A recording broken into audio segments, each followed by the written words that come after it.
Olá, a Hora do Sul continua a segunda rodada de entrevistas com os candidatos à Prefeitura de Pelotas. Todos estão sendo ouvidos por 30 minutos a partir da sua apresentação e hoje nós vamos conversar com Irajá Rodrigues, do MDB, candidato à Prefeitura de Pelotas. Olá, candidato, obrigado por nos receber. Muito obrigado por ser recebido. Então, qual é a sua avaliação desse momento eleitoral, agora chegando na reta final da campanha? Olha, foi uma campanha rápida, com poucos meios. A nova legislação implica numa campanha reduzida. E para mim, que resolvi ter um probleminha durante a campanha, foi muito bom, porque o meu nome e a minha atuação já são conhecidos.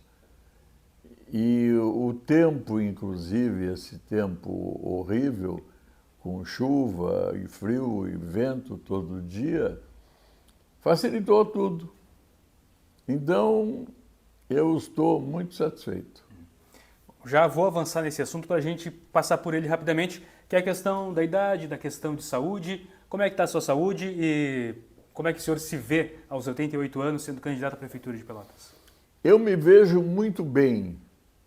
Até vejo que as pessoas me colocam numa posição de bastante oferta. Um cidadão com 88 anos, já com os naturais problemas de saúde, da idade, e se coloca à disposição para ser candidato a prefeito, coisa que pessoas mais jovens não se habilitam a isso, porque não lhes interessa a cidade, nem os moradores, nem as pessoas e aquilo que elas passam na vida. Um dos pontos que o senhor mais menciona é a desindustrialização pela qual Pelotas passou nas últimas décadas em diversos setores. Como é que o senhor vê essa questão? Qual é a sua proposta de retomada para essa área? A minha ideia é retomar, mas inicialmente não pela industrialização, mas pela preparação para o comércio. Existe uma perspectiva ótima no turismo que prepara para o comércio. Nós vamos ver que Pelotas terá muito mais facilidade em locar pontos turísticos ou comerciais do que ficar na dependência de um estabelecimento, digamos assim, um estabelecimento industrial muito mais difícil, turístico muito mais fácil. Uma das suas propostas é a criação de um parque temático. Como é que seria essa construção? Como é que se daria essa... Seria em regime de PPP. A prefeitura entraria com área de terreno de sua propriedade no entroncamento das 5 BRs e ali, num ponto muito bonito do relevo de Pelotas, nós vamos ver que dá para atrair para aquela localização uma série de propostas de todo tipo, visando o restabelecimento do que seria, do que teria sido ou do que poderia ser Pelotas no início da sua vida, iniciando desde os povos formadores até os incidentes traumáticos na vida da cidade, como batalhas, como incursões de vários tipos, juntando isso com um parque de diversões característicos, com mecânicas que levam a situações inusitadas, com a presença, inclusive, de várias demonstrações de elementos formadores da nossa viabilidade econômica e de maneira a, como qualquer parque temático no mundo, atrair gente como atrai a Disney, ou como atrai o Beto Carreiro no Brasil. Tudo isso fazendo com que as pessoas sejam convidadas a vir e a permanecer em Pelotas durante mais alguns dias, de maneira a criar um fluxo turístico bastante apreciável. Na área da política, caso a Câmara repita a configuração que existe hoje, o governo do senhor teria minoria no Legislativo, até porque o senhor concorre numa candidatura de chapa pura do MDB. Como seria a sua relação com o Legislativo, dentro da sua experiência também? Como seria a viabilidade, a viabilização das propostas da gestão, do Executivo, com o Legislativo? Muito tranquilo. Eu fui vereador e fui deputado, então tenho essa vivência do poder legislativo. Olhado então pelo lado esquerdo, pelo lado externo, eu tenho uma via de contato muito boa com aprimoramento até mesmo desse contato. Não me custa nada visitar a sede do Legislativo 2, 3 vezes por semana até ou por mês, não importa. É um prazer, antes de lançar projetos, explicar as ideias. A fórmula me parece muito mais razoáveis. É preciso convencer aos membros do Legislativo de que é bom para a cidade, e sendo bom para a cidade, é bom para eles também. E eles vão se sentir dentro de um quadro razoavelmente favorável para virem a aprovar as nossas propostas. E, caso eleito, qual seria o seu primeiro ato em 1º de janeiro? Qual seria a primeira marca da sua gestão?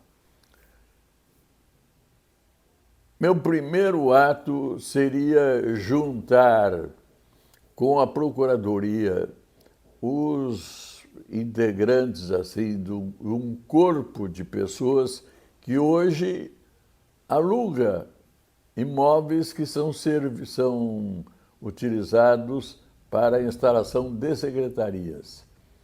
A minha ideia é utilizar o espaço aberto pela enorme disponibilidade quando é construída a rodoviária e depois, sem ter o devido crescimento no número de pessoas atendidas. Hoje nós temos, em função da pressão feita pelos órgãos federais encarregados do assunto, tivemos a pressão na época para que a rodoviária fosse grande, de grandes dimensões. E depois, com o uso e com o andamento do desenvolvimento de Pelotas, ela se mostrou não tão necessária em espaços. E, por essa razão, quando hoje tem muitas secretarias que pagam aluguéis altos, me pareceu que uma das maneiras de diminuir os gastos é fazer com que nós tenhamos um recontrato dessas áreas, passando várias secretarias a ocupar espaços hoje ocupados pela nossa rodoviária. E, claro, isso facilitará não apenas o desempenho interno, pela proximidade dos órgãos, como externo, pela facilidade de acesso que vão ter cada um dos habituês, digamos assim, do nosso terminal rodoviário. E na gestão, como seria a formatação do secretariado? Vai se ampliar o número de secretarias? Vai se reduzir? Como é que vai ser essa parte? Olha, não acho que seja necessário ampliar o número de secretarias. embora já há anos sem exercer a chefia do Executivo, eu não sinto necessidade de mais secretarias. Ao contrário, me parece que facilita bastante a vida das pessoas que os seus pleitos sejam analisados por menos órgãos e, de qualquer maneira, o próprio funcionamento das secretarias se torna bem mais fácil, mais próximo, sem a necessidade dos enormes deslocamentos das pessoas para acessar desta para aquela secretaria. Em razão disso, eu entendo que é uma das primeiras providências. Primeiro, para reduzir o custo da máquina, do funcionamento da máquina. Em segundo lugar, para facilitar o trânsito das pessoas entre as secretarias. E, a partir daí, obtermos um rendimento organizacional melhor do que se obtém hoje. Está se aproximando da conclusão a obra do novo Hospital Regional de Pronto-Socorro, construído pelo governo do estado, que vai ampliar esse atendimento para toda a região. Como é que o senhor vê essa formatação? Como é que pode ser feita a organização desse novo hospital? Olha, a nossa direção dos órgãos de saúde é tripartite. Em razão disso, nós sabemos que haverá uma forma de obter um funcionamento muito integrado, quer dizer, com um bom hospital, com o que todos nós sonhamos há tempos.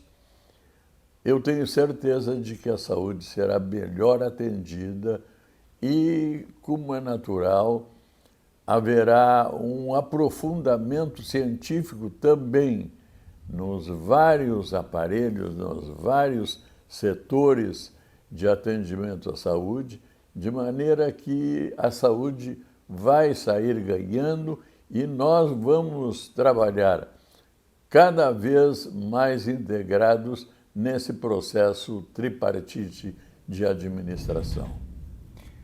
Bom, o Rio Grande do Sul passa agora por esse momento de reconstrução após as enchentes de maio, que trouxeram estragos gigantescos para todo o estado, e Pelotas precisa necessariamente de um olhar mais atento para a prevenção desses efeitos climáticos. Como seria a sua atuação nessa área? Como seria a construção de estruturas de prevenção para novas enchentes? A minha intenção foi começar isto há mais de 40 anos. Quando eu assumi a prefeitura pela primeira vez, nós já tínhamos um conjunto de diques e bombas capaz de resguardar a cidade no lado da várzea, para o São Gonçalo. Uma das primeiras providências que eu defini, digamos assim, foi a continuidade da estrada dique que serviria de anteparo ao aumento possível do volume de águas do Rio São Gonçalo. Lastimavelmente, como dependia essa obra de uma ponte no entroncamento do Arroio Pelotas com o São Gonçalo, e eu obtive o dinheiro para fazer essa ponte e o projeto, uma ponte pequena, mas financiada totalmente, cobertos os seus custos pelo Banco Mundial. Lastimavelmente, por interferência do pessoal dos barcos de mastro, foi impedida pela Marinha a construção da ponte que nós pretendíamos, porque eles nos exigiram uma ponte de, no mínimo, 14 metros de distância entre a Flor da Água e a parte de baixo da ponte. Com essa interferência político-administrativa, nós não conseguimos dar continuidade àquele traçado inicial feito pelo DNOS, junto com a prefeitura, bem antes do meu governo. Em razão disso, nem eu, nem os meus sucessores tomaram para si a obra de construir este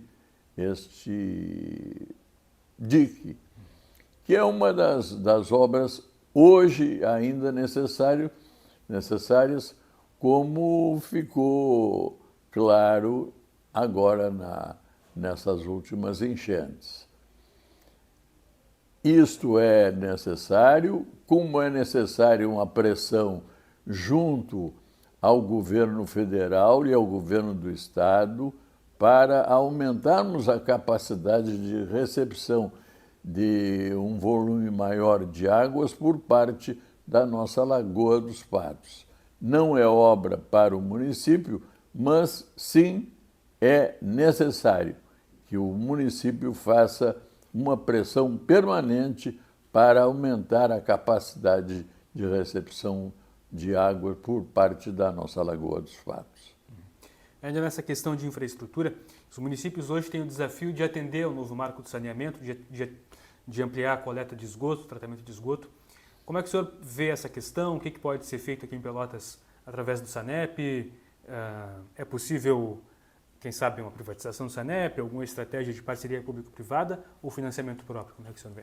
Não vejo necessidade de privatizar o SANEP. É um órgão que sempre prestou e continua prestando excelentes serviços para o município na forma como ele está, sem necessidade de ser vendido para iniciativa privada. Agora mesmo, em face da ideia de nós melhorarmos a qualidade da água da Lagoa dos Patos para servir ao nosso balneário, a forma que eu encontro de realizar a obra de tratamento dos esgotos que são despejados na Lagoa dos Patos, através do São Gonçalo ou diretamente, não precisa dessa privatização. Ao contrário, quando nós contratamos o professor José Lutzenberger, quando eu fui prefeito pela primeira vez, nós tínhamos em mente utilizar de forma mais globalizada possível o processo de tratamento de esgoto através de métodos naturais. A colocação das chamadas marrequinhas em áreas preservadas de água, de maneira a que as impurezas sejam absorvidas por essas massas vegetais, nos permite fazer uma obra bem mais barata do que o usual para o tratamento de esgoto e com igualdade de resultados. Então, a ideia é aumentar o número de áreas atendidas pelo sistema natural do professor Lutzenberger e, ao invés de buscar na iniciativa privada recursos que demandarão depois a transferência da propriedade da autarquia para a iniciativa privada. Na área da educação, o senhor propõe ampliação do turno integral para mais escolas, da oferta desse atendimento. Como é que se daria? Como é que vai ser essa ampliação? A ideia é, da mesma maneira, utilizar para mais uma razão, por mais uma razão. O que nós temos é que as nossas crianças ficam muito pouco tempo dentro das salas de aula E a ideia é duplicar o tempo de permanência, transformando-se o sistema em uma garantia de segurança para essas crianças.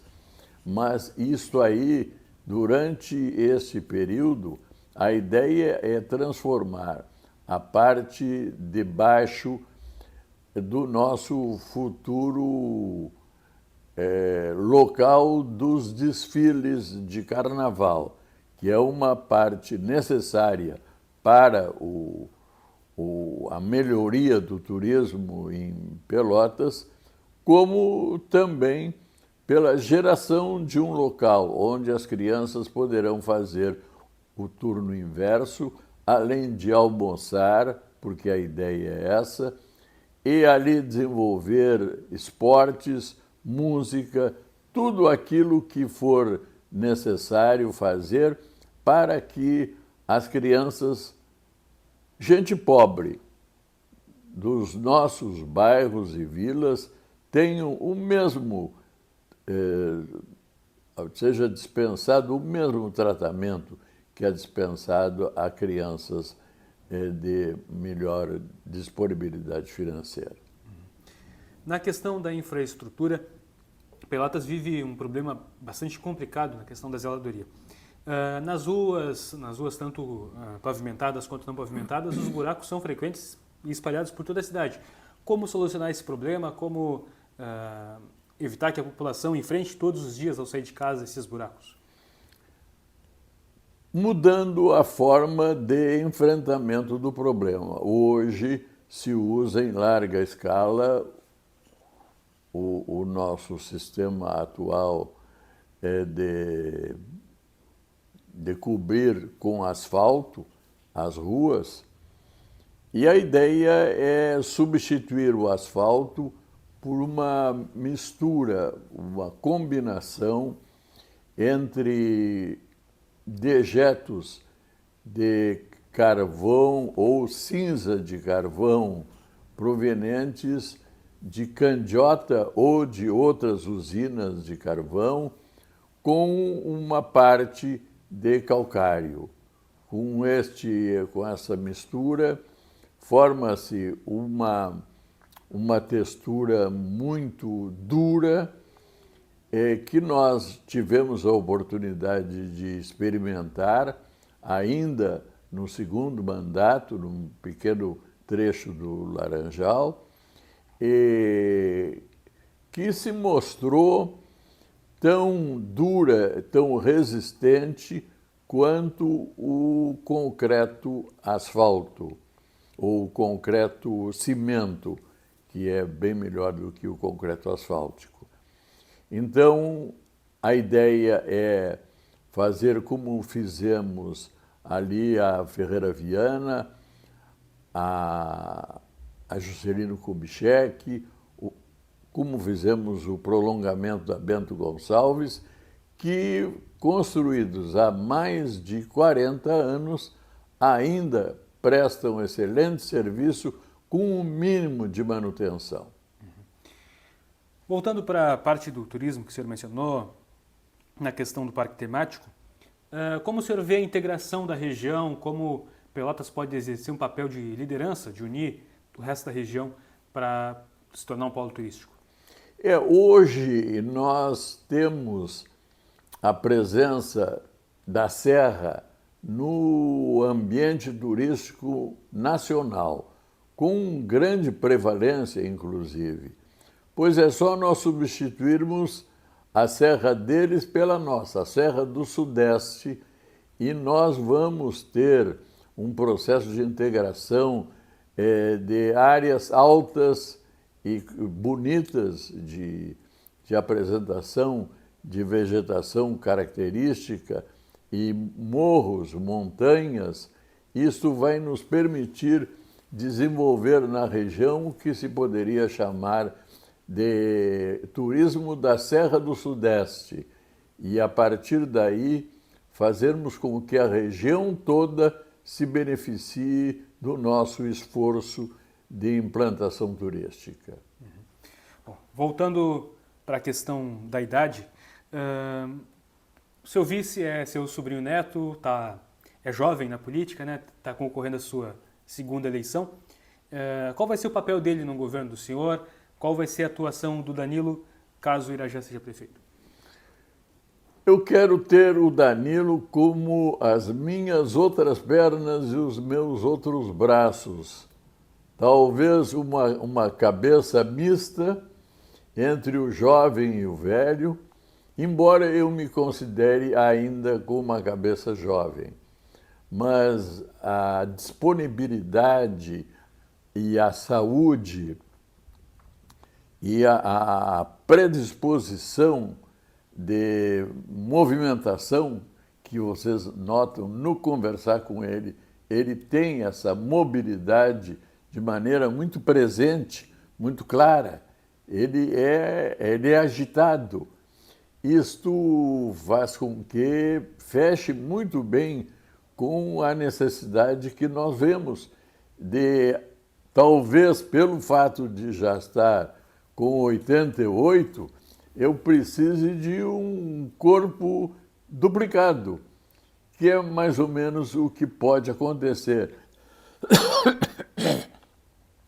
Ele tem muito mais facilidade de se deslocar por Brasília, por todo o Brasil e mesmo pelo exterior, se houver necessidade e quando houver necessidade. Então eu quero dividir muito as responsabilidades de busca de recursos, de busca de novos instrumentos de movimentação da administração pública. Quero contar com o Danilo mais do que normalmente se conta no interior do poder executivo, que é como faz parte de um vínculo familiar e há uma identidade muito boa entre os nossos pensamentos.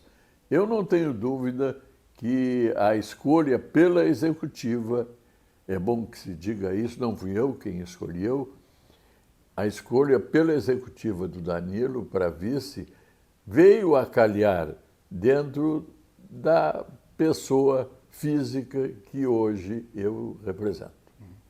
E qual é a sua expectativa agora para essa reta final do primeiro turno?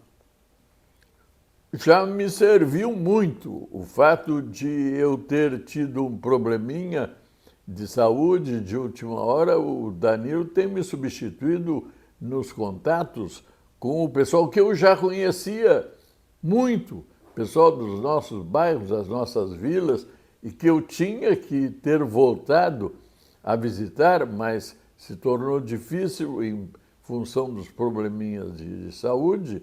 Então, o Danilo já se encaixou muito bem e tem uma vitalidade que ele demonstra todos os dias. A cabeça livre e o corpo mais livre ainda. A gente tem mais 2 minutos antes de concluir o nosso tempo, se o senhor quiser fazer uma consideração final, falar com o eleitor que está assistindo. Olha, eu quero dizer que, por incrível que pareça, as coisas se autocolocaram. A presença do Danilo, a disponibilidade do Danilo, essa ocorrência desses pequenos problemas renais meus, como os demais problemas que ocorrem em qualquer instante que exija muita mobilidade e, portanto, muita saúde. Acho que foi a providência quem determinou que assim fosse. Por isso, Irajá e Danilo juntos na busca do Executivo Municipal. Tá certo. Obrigado, candidato. Essa foi mais uma entrevista do Hora do Sul com os candidatos à Prefeitura de Pelotas. Muito obrigado a você que nos acompanhou.